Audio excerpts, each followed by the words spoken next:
और इस वक्त एक बड़ी खबर आपको बता दें, अफगानिस्तान की राजधानी काबुल से आ रही है, जहां काबुल के दारुल अमन इलाके में धमाके की आवाज सुनी गई है। धमाका क्यों हुआ, क्या नुकसान हुआ है, हालांकि इसकी अभी तक औपचारिक पुष्टि नहीं हुई है, लेकिन फिलहाल धमाके की आवाज वहां पर सुनी गई है, ये जानकारी मिल रही है। तो अफगानिस्तान के काबुल से इस वक्त की बड़ी खबर, औपचारिक पुष्टि अभी तक नहीं की गई है, इस बारे में कोई आधिकारिक जानकारी नहीं दी गई है, लेकिन फिलहाल धमाके की आवाजें सुनी गई हैं। जिस तरह की जानकारी मिल गई है, क्या और डिटेल्स हैं, सीधे रुक कर लेते हैं प्रणय उपाध्याय का। प्रणय, क्या जानकारी और मिल रही है? शिरीन, ये धमाका जो है रूस की जो एम्बेसी है, रूस का जो दूतावास है काबुल शहर के अंदर दारुल अमन इलाके में, वहां पर ये हुआ है। खासतौर पर वहां पर जो वीजा के लिए लगी हुई लाइन थी उसमें ये धमाका हुआ है। कई लोग इसके अंदर घायल बताए जा रहे हैं। अब तक मारे जाने वालों के को लेकर कोई स्थिति स्पष्ट नहीं है, लेकिन ये जोरदार धमाका है। अभी भी वहां अफरा तफरी मची हुई है, लोगों को वहां पर राहत और बचाव की जो कोशिशें हैं वो इस समय चल रही हैं। लेकिन जिस तरीके से बीते एक महीने के दौर की अगर आप बात करें, लगातार काबुल में, अफगानिस्तान में धमाकों का सिलसिला जारी है। गजरगाह मस्जिद में जो मुफ्ती इमाम थे उनको जिस तरीके से सुसाइड बॉम्बिंग से मार डाला गया, और उसके बाद लगातार कई इलाकों के अंदर इस तरीके के धमाके की खबरें लगातार काबुल से भी आती रही हैं।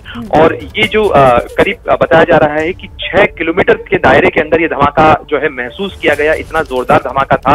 तो रूस के दूतावास को निशाना बनाया गया है। और आपको पता है शिरीन की इससे पहले अफगानिस्तान के अंदर कई बार भारत के दूतावास, भारत के काउंसलेट को भी निशाना बनाया गया है। तो इस तरीके से राजनयिक इलाके के अंदर, रूस के दूतावास के बाहर हुआ ये धमाका निश्चित रूप से कानून व्यवस्था को लेकर तो सवाल उठाता ही है। और तालिबानी निजाम के आने के बाद से अफगानिस्तान के अंदर कई बार इस तरीके के धमाकों की हुआ है की घटनाएं हुई हैं। और खासतौर पर 31 जुलाई को जिस तरीके से अयमन अल जवाहिरी के खिलाफ अमेरिका ने कार्रवाई करके उसे मार गिराया, और उसके बाद से अफगानिस्तान के अंदर, काबुल के अंदर कई बार धमाके हो चुके हैं। और अब ये बिल्कुल डिप्लोमेटिक एनक्लेव में, रूस के दूतावास दारुल अमन के इलाके के अंदर यहाँ ये धमाका हुआ है। हालांकि मरने वालों की संख्या कितनी है, कितने लोग घायल हैं, इस बारे में अभी कोई आधिकारिक बयान नहीं आया है, लेकिन निश्चित रूप से ये बताता है कि अफगानिस्तान में सुरक्षा के हालात, वहां पर कानून व्यवस्था, वहां जो पूरा निजाम है, उस पर यह बहुत बड़ा सवालिया निशान है कि वहां पर लगातार इस तरीके से धमाकों का सिलसिला जारी है। जी बिल्कुल प्रणय, आप हमारे साथ रहिए। एक बार फिर से दर्शकों को ये बड़ी जानकारी दे देते हैं, ये बड़ी खबर, किस तरीके से काबुल में धमाकों की आवाजें सुनी गई हैं।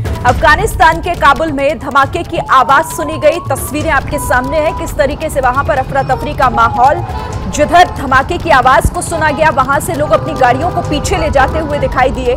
बताया जा रहा है कि रूस के दूतावास के पास ये धमाका हुआ है और कई लोगों के जख्मी होने की खबर भी है। हालांकि अभी इसके लिए और जानकारी के लिए थोड़ा इंतजार करना होगा। आधिकारिक ऐलान जिस तरह से होगा उसके बाद ही तस्वीर साफ हो पाएगी, लेकिन अभी तक जो वहां से जानकारी मिल रही है वो यही कि धमाका हुआ है। कितने लोग इसमें जख्मी हुए हैं और किस वजह से धमाका हुआ, कौन इन धमाकों के पीछे, अभी तक तो फिलहाल ये एक सवाल है। लेकिन तस्वीरें आप देखिए, आपको एबीपी न्यूज पर एक्सक्लूसिव तस्वीरें हम दिखा रहे हैं। रूस दूतावास के पास ये धमाके होना, अफगानिस्तान में इसके क्या मतलब और मायने हो जाते हैं, ये भी हम आपको समझा रहे हैं। लेकिन फिलहाल आपको ये बड़ा अपडेट इस वक्त हम दे दें, काबुल के दारुल अमन इलाके में रूस दूतावास के पास धमाके की आवाज को सुना गया।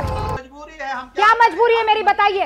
मैं अभी आपको बताती हूँ कि मैंने ओए होए होए होए, नमकीन के चटकारे लेते हुए टकटकी मार के डिबेट शो को पॉज रिपीट कर कर के देख रहे हैं जोगिंदर जी। इनकी तरह आप भी देखें अपनी फेवरेट डिबेट्स को रिपीट कर, और डाउनलोड कीजिए एबीपी लाइव ऐप अपने स्मार्ट टीवी पर।